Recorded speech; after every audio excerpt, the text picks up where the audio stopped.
لائق قد انعام بل ہم عدل، یہ چوپایا ہے بلکہ چوپایوں سے بھی بدتر ہے۔ تو انسان اپنے مشاہدات سے ممتاز علم کی وجہ سے ہوا، حتیٰ کہ فرشتوں کا تفوق ثابت ہوا تو وہ بھی بوجہ علم ثابت ہوا۔ اور اللہ جل شانہ نے فرمایا کہ میں اپنا نائب بنانے جا رہا ہوں زمین پر۔ فرشتوں نے عرض کی کہ مالک ہم کئی تسبیح کئی تقدیس کے ترانے پڑھتے ہیں، تو انسان کو ڈھیلا مشکل کرے گا، کیونکہ یہ ہوا آگ مٹی اور پانی کا مجموعہ ہے، یہ چاروں عناصر آپس میں متضاد ہیں، تو لازمی نتیجہ یہ ہوگا کہ ٹکراؤ ہوگا۔ تو کہا کہ مالک وہ تو ڈھیلا مشکل کرے گا، شر اور فساد پھیلائے گا زمین پہ، اور ہم تیری تسبیح اور تقدیس کے ترانے کہا جو میں جانتا ہوں وہ تو نہیں جانتا۔ اور پھر آدم علیہ السلام کو مختلف اشیاء کے نام سکھائے، اور وہ اشیاء فرشتوں کے سامنے رکھی اور کہا انبئونی باسماء ہؤلاء، مجھے ان چیزوں کے نام بتاؤ۔ فرشتے نہ بتا سکے۔ پھر کہا اے آدم ان اشیاء کے نام آپ بتائیں۔ وہ پڑھائے گئے تھے، سکھائے گئے تھے، ایک ایک چیز کا نام بتایا۔ میں نے کہا تھا کہ میں زمین و آسمان کی چھپی ہوئی چیزوں کو جانتا ہے۔ اب آدم علیہ السلام کا تفوق بوجہ علم فرشتوں پر طے ہو گیا، ثابت ہو گیا۔ اب کہا کہ تمہیں اب میرے شاہکار کے آگے اپنی پیشانی رکھنا ہوگا، تمہیں اب سجدہ کرنا ہوگا میرے شاہکار کے آگے۔ حضرت انسان کی عظمت کا اعلان ہوا، اور وہ اعلان اس لیے ہوا کہ تسبیح و تقدیس زیادہ ہے؟ نہیں، وہ تو فرشتوں نے کہا تسبیح و تقدیس کی ہم آگے، تیری عظمتوں کے ترانے ہم پڑھنے والے۔ اور انسان اس سے بہت ساری کوتاہیوں کا سجود ہوتا ہے، ہوتا رہے گا، اور اس کا ذکر فرشتوں نے کیا، لیکن ممتاز کس وجہ سے ہوا؟ کہ انسان اپنے مشاہدات سے جو ممتاز ہوا، حتیٰ کہ فرشتوں کا یہ جو فائد ہوا وہ بذریعہ علم ہوا۔ آج بھی اگر وہ علم کے نور سے مالا مال ہوتا ہے تو وہ مخلوقات سے افضل ہو جاتا ہے، اور اگر وہ جہالت میں ڈوبا رہتا ہے تو وہ چوپایوں سے بھی بدتر ہوتا ہے۔ تو انسان کے شرف کا سبب، انسان کے تفوق کا ذریعہ، انسان کی عظمتوں کا حوالہ علم ہے۔ اسی لیے سیدنا علی المرتضیٰ رضی اللہ تعالیٰ عنہ بولے ہم جبار کی قسمت پہ راضی ہیں، اس نے جاہلوں کو مال اور ہمیں علم سے نوازا۔ تو حضرت انسان کا امتیاز بوجہ علم ہے۔ ہماری مرتبت علماء، اساتذہ اور عمائدین علاقہ موجود ہیں، طلباء بھی موجود ہیں۔ یہ جو کتا سیکھ جائے شکار کرنا، جس کو سکھا دیا جائے تو اس کا شکار کر کے لایا ہوا جانور مردار نہیں ہوتا، ہلاک ہوتا، اور دوسرا کتا اگر لائے تو وہ مردار ہوتا۔ تو اگر ایک کتا سیکھ جائے تو وہ باقی کتوں سے ممتاز ہو جاتا ہے، تو انسان سیکھ جائے تو کیا مطلب؟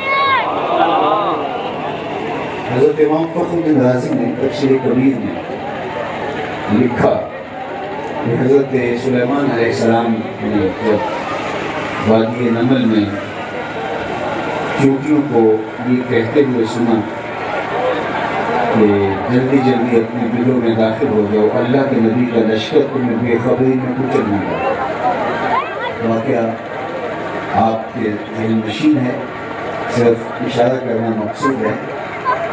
3 فرسخ دور وادی نمل سے حضرت سلیمان علیہ السلام اپنے لشکر کے ہمراہ جا رہے۔ یہ کوئی قصہ یا حکایت کسی کتاب نے نہیں لکھی کہ انکار کر دیا جائے، یہ قرآن ہے۔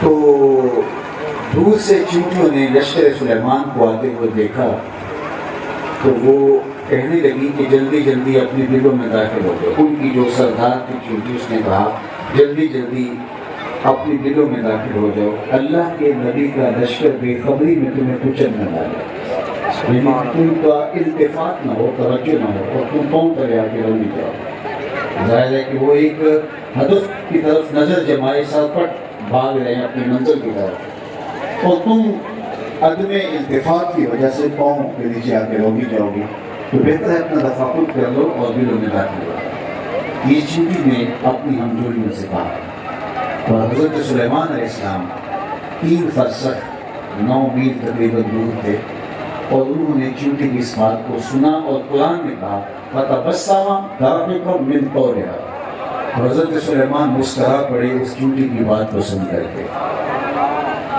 اللہ اکبر۔ 3 فرسخ دور سے چونٹی کی بات کو سن کر حضرت سلیمان مسکرا گئے۔ یا جتنا یہاں سے آپ کا لالا پوچھا ہے اتنا فاصلہ ہوگا، اتنی دور سے چونٹی نے کہا کہ بلوں میں داخل ہو جاؤ کہیں تو کچھ نہیں نہ جاؤ، تو وہاں سے سنا اور مسکرائے۔ اللہ اکبر۔ یہاں کہیں نیچے لوگوں کے بیچوں بیچ کوئی چونٹی چل رہی ہو تو کیا اس کی بات آپ سن سکتے ہیں؟ چلو کوئی آپ ایسا آلہ لگا لیں جس سے سماعتوں کی قوت شنوائی کی طاقت تیز ہو جاتی ہے تو پھر سن پاتے ہیں۔ چلو آپ اسٹیج کے اوپر کوئی چونٹی گھوم رہی ہو تو اس کی آواز سن سکتے ہیں۔ چلو وہ وہاں سے اٹھا کر تنکے پہ ڈال کے آپ کے کان پر رکھ دی جائے تو اس کی سرسراہٹ آپ کے کان کے پردے پر محسوس تو ہوگی، لیکن آپ یہ نہیں بتا سکتے کہ یہ چونٹی کیا کہہ رہی ہے۔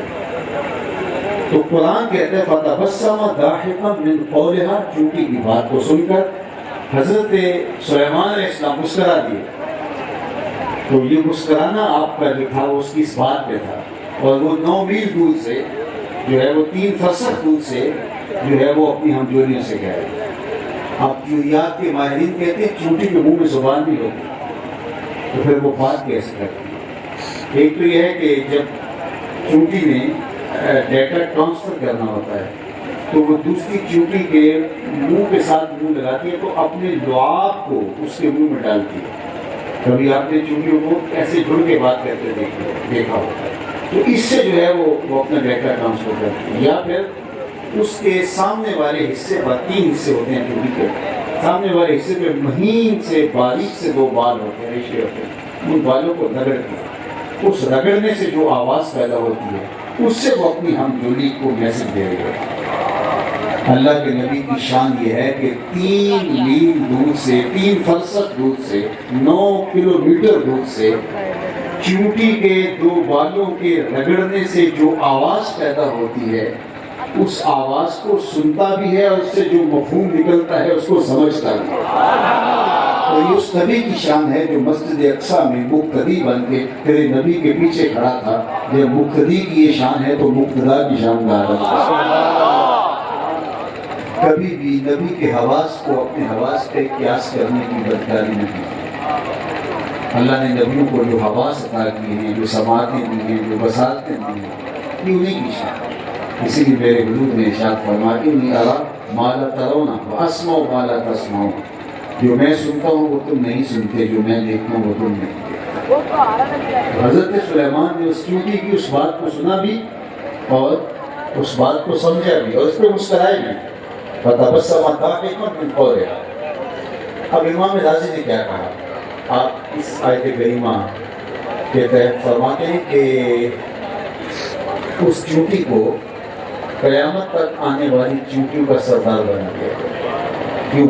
اس لیے کہ وہ چونٹی اس بات کا علم رکھتی تھی کہ پیغمبر کی صحبت میں رہنے والا لشکر جان بوجھ کر کے ننھی جان کو بھی ضائع نہیں کر سکتا۔ اس لیے اس نے کہا کہ کہیں بے خبری میں تم کچلی نہ ڈالو، تو کچلی نہ جاؤ، ان کے عدم التفات کی وجہ سے یہ حادثہ نہ ہو جائے، ورنہ نبی کی صحبت میں رہنے والے جان بوجھ کے ننھی جان کو بھی ضائع نہیں کرتے۔ اگر یہ حادثہ ہو جاتا ہے تو ان کے عدم التفات کی وجہ سے ہوتا ہے۔ تو اس علم کی وجہ سے اس چونٹی کو قیامت تک آنے والی چونٹیوں کا سردار بنا دیا۔ قرآن نے اس چونٹی کے نام پر سورت کا نام سورہ النبل ہے۔ اللہ، یہ پروٹوکول ہے۔ آج بڑی بڑی شاہراہوں کے نام رکھے جاتے ہیں، مشاہیر کے نام پر۔ یہ پطرس بخاری روڈ ہے، یہ فلاں روڈ ہے، یہ فلاں روڈ ہے، مختلف ناموں کے روڈوں کے نام رکھے جاتے ہیں۔ اللہ نے قرآن مجید کی 114 سورتوں میں سے ایک نام سورت کا اس چونٹی کے نام پہ ہے۔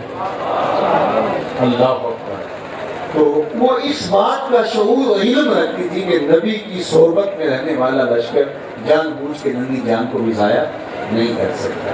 یہاں رک کے میں ایک جملہ کہنا چاہوں گا، یہ چونٹی کو بھی پتا تھا کہ نبی کی صحبت میں رہنے والا لشکر جان بوجھ کر کے نبی جان کو بھی ضائع نہیں کر سکتا، اور جو اپنے بدن کے اوپر بم باندھ لے اور انسانوں کے ہجوم میں گھس جائے اور پھر پھٹے اور انسانوں کی بوٹیاں دیواروں پہ چپک جائیں اور پھر ان کا قائد سینے پہ ہاتھ رکھ کے ذمہ داری قبول کرتا پھرے، یہ کسی پیغمبر کا لشکر نہیں ہو سکتا، یہ شیطان کا لشکر۔ نبی کا لشکر تو جان بوجھ کے جو ہے وہ ایک چیوٹی کی جان کو بھی ضائع کرنے کا روادار نہیں ہوتا، تو اس چیوٹی کو امتیاز دیا گیا علم کی وجہ سے، اللہ نے علم کی وجہ سے امتیاز عطا فرمایا۔ اس لیے علم ہی شرف کا سبب ہے، علم ہی وقار کی علامت ہے، اور علم سے ہی درجوں کی بلندی ہے، اور علم کے ذریعے سے انسان اپنی مشاہدات سے ممتاز ہوتا ہے۔ اللہ اکبر۔ علماء نے کہا کہ اگر کسی کو یہ پتہ چل جائے کہ اس کی زندگی بہت تھوڑی رہ گئی ہے، اس کا سزائے موت ہو جاتی ہے، یا آج کل کینسر کے 4 سٹیج پہ وہ پہنچ گیا، تو ڈاکٹر کہتے ہیں اللہ زندگی دے دے تو کوئی ہم نہیں بول سکتے، لیکن جو ظاہری حالات ہے وہ یہی بتا رہے ہیں کہ یہ 1-2 ماہ کا مہمان ہے۔ تو کسی کو پتہ چل جائے کہ اس کے پاس بہت تھوڑی زندگی ہے، اس کا غالب امکان ہو کہ زندگی بہت تھوڑی ہے، تو وہ کیا کرے؟ بہت سارے اعمال ہیں کرنے کے، وہ صدقہ دے، وہ خیرات کرے، وہ روزے رکھنا شروع کر دے، وہ نمازیں پڑھنا شروع کر دے، اس کو سب کچھ کرنا چاہیے۔ لیکن علماء نے کہا جسے پتہ چلے کہ میرے پاس بہت تھوڑا وقت رہ گیا، وہ علم سیکھنے لگ جائے۔ اور میرے اور آپ کے آقا مولا نے ارشاد فرمایا جو شخص علم سیکھتا سیکھتا انتقال کر گیا، ابھی تکمیل نہیں ہوتی، تو قیامت کے دن اس کے اور نبیوں کے درمیان صرف 1 درجے کا فرق ہوگا، جنت کے 100 درجے، جس درجے پہ نبی ہوں گے اس سے صرف 1 درجہ نیچے ہوگا۔ اللہ تعالیٰ جل شانہ اس کو علم کی وجہ سے یہ برکت، اور علم کی وجہ سے یہ شامل ہوگا۔ یہ بچے جنہوں نے حفظ قرآن کیا، اللہ کی بارگاہ میں دعا ہے یہ کتاب اللہ کے تقاضوں پہ عمل بھی کریں، اور پھر آگے مزید اس کتاب کو سمجھنے کے لیے، اس کا فہم اور نور پانے کے لیے مزید اپنے سفر کو جاری رکھیں۔ یہ بہت خوش نصیب لوگوں کا مقصود ہے۔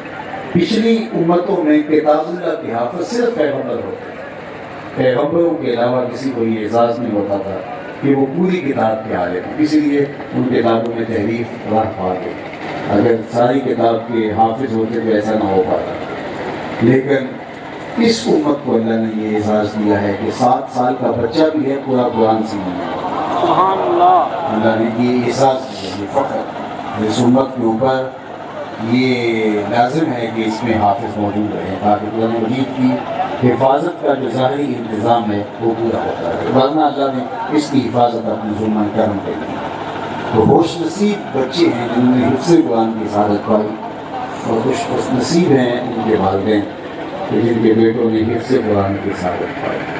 قیامت کے دن حافظ قرآن کو جو اعزاز ملے گا سو ملے گا ہی گا، حافظ قرآن کی وجہ سے اس کے والدین کو یہ اعزاز ملے گا کہ ان کے سر پہ نور کا تاج رکھا جائے گا جس کی ذوق شمس و قمر سے بھی زیادہ ہو۔ یہ کون لوگ ہیں جو اتنی روشنیوں اور اتنے اجالوں کے نقیب بنے ہوئے ہیں؟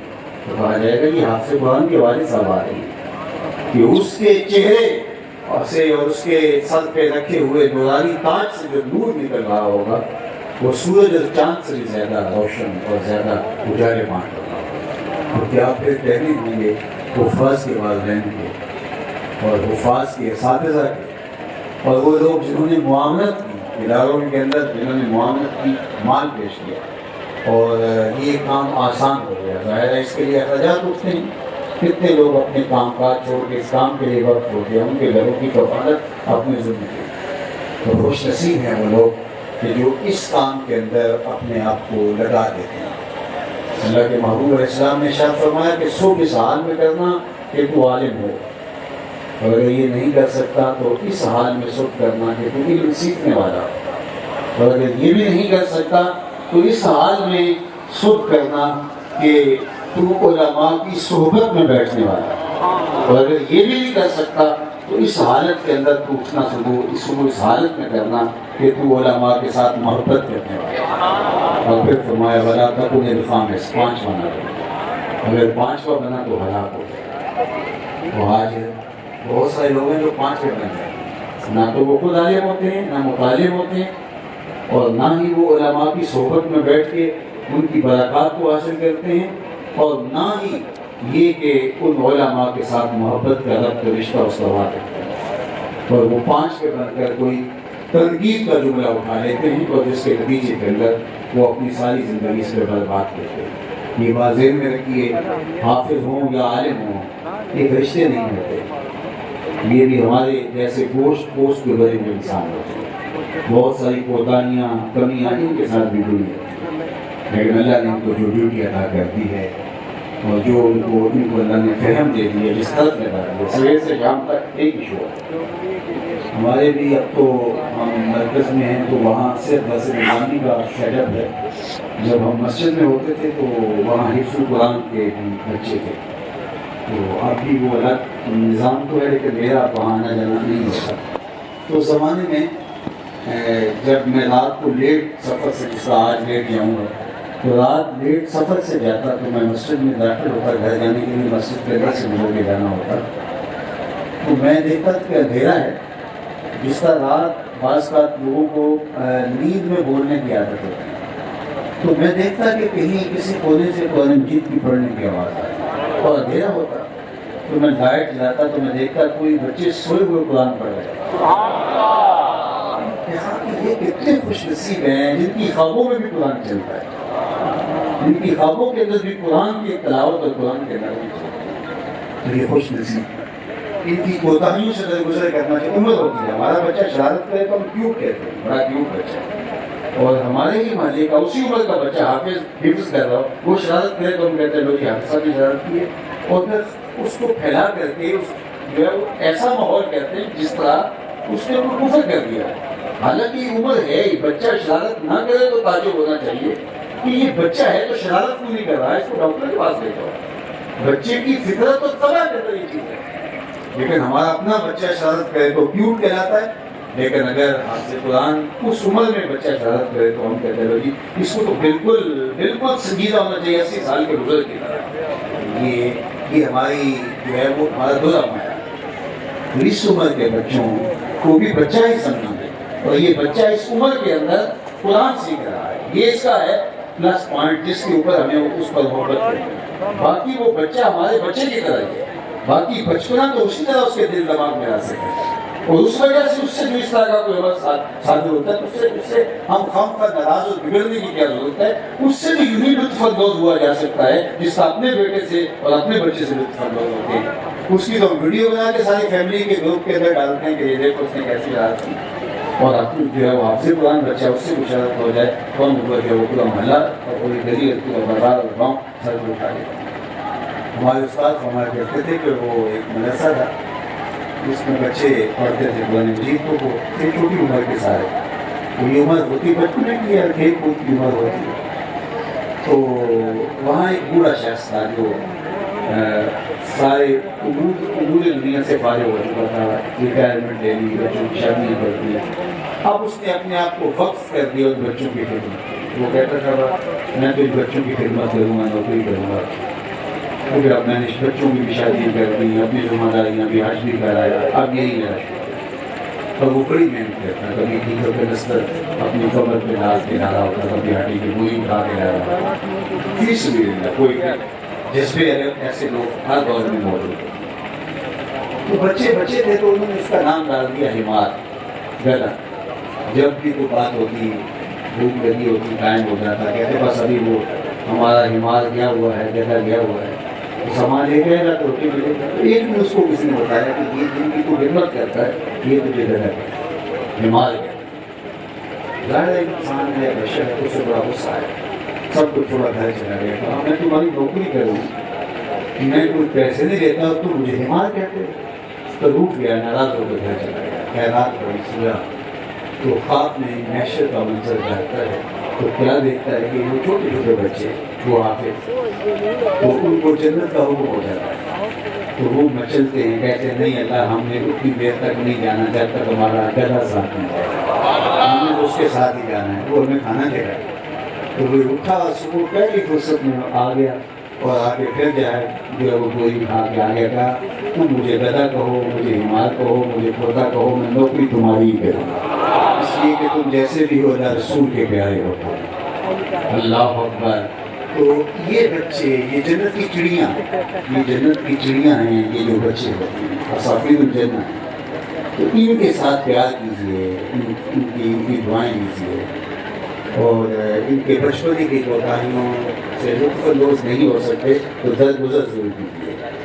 اور کل یہ چٹائیوں پر بیٹھ کے پڑھنے والے نہ جانے کس مرتبے کو ہوں گے، اللہ ان سے کیا کام لے گا۔ جہاں میں پڑھا ہوں مجھے نہیں پتا کہ وہاں کس کس نے معاونت کی تھی، اور میں نام بھی نہیں جانتا، لیکن اگر آج اللہ کچھ خدمت اپنی توفیق سے دے رہا ہے، اور اگر اس کی بارگاہ میں قبول ہے تو ان اشخاص کو کتنا ثواب پہنچ رہا ہوگا۔ تو نہ جانے یہ بچے کل جو ہے کل کلام کس منصب پہ ہوں گے، اللہ ان سے کتنا بڑا دین کا کام لے گا۔ سعادت مند وہی لوگ ہوتے ہیں کہ جو ہے وہ مثبت مزاج ہوتے ہیں، تو وہ اس بات کا خیال رکھتے ہیں اور اچھائیوں کو فروغ دیتے ہیں، شر کی نفی کرتے ہیں اور اچھائیوں کو فروغ دینے کی کوشش کرتے ہیں۔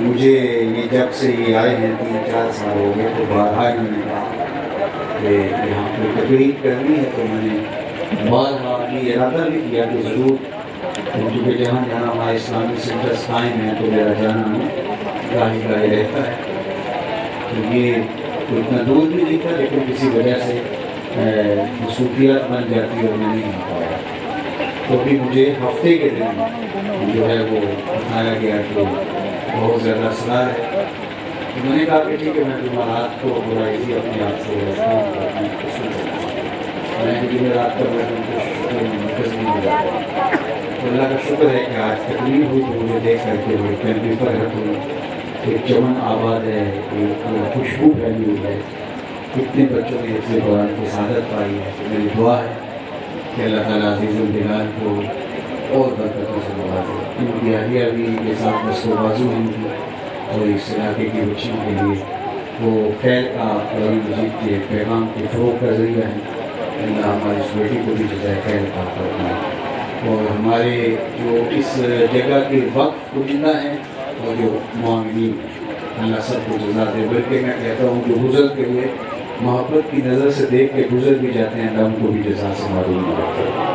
مالی مرتبت اساتذہ تشریف لائے، سفر کر کے علماء تشریف لائے، علاقہ بھر کے علماء ہیں اور عزیزین علاقہ ہیں، آپ اتنے لوگ تشریف لائے، میں آپ کو مبارکباد دیتا ہوں، اور بارگاہ رضوی میں دعا گو ہوں کہ اللہ اس مرکز کو انہیں قیامت تک آباد رکھے اور اس کو مزید وسعتوں سے مالا مال فرمائے۔ کار ما آخر شدو آخر سے ما کار نشو، مشتقہ پہ ما کو بارے پوچھ رہے یار نشو، آخر دعوانا الحمدللہ رب العالمین۔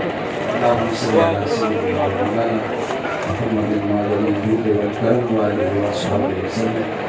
اللہ اٹھو ہاتھ کبھی خالی نہ ہوئے، پہلی وہ دنیا رحمتوں سے بھر دی جائے، اپنی پناہی، اپنی امان اور حفاظت یہ سارا عطا کیا جائے، بالخصوص ان بچوں کو، ان بیٹیوں کو جنہوں نے قرآن مجید کی تعلیم کا نور پایا، اور کام کو اس کتاب کے تقاضوں کے عمل کی توفیق بھی عزانی فرمانا، اس علاقے کے حال پہ رحم فرمانا، یہاں کے باسمہ یتیم کے حال پہ رحم فرمانا، وقف کنندگان اور ہلہ معاونین محبین مخلصین جتنے لوگ موجود ہیں اسٹیج کے نیچے دائیں بائیں چھتوں پہ، سب کو جزائے خیر عطا فرمائے۔ پردے میں بیٹھ کر سننے والی مائیں بہنیں بیٹیاں کا کسی کو بھی اجر سے محروم نہ رکھنا، اور اس پورے علاقے کو اللہ نور نکھت، روشنی، اجالوں اور برکتوں کا مینار نور بنا دے۔ ہماری دعائیں، التجائیں اور ہمارے پھیلے ہوئے ہاتھ مستجاب فرمائے۔ صلی اللہ تعالی علی النبی الامین وآلہ وصحبہ اجمعین۔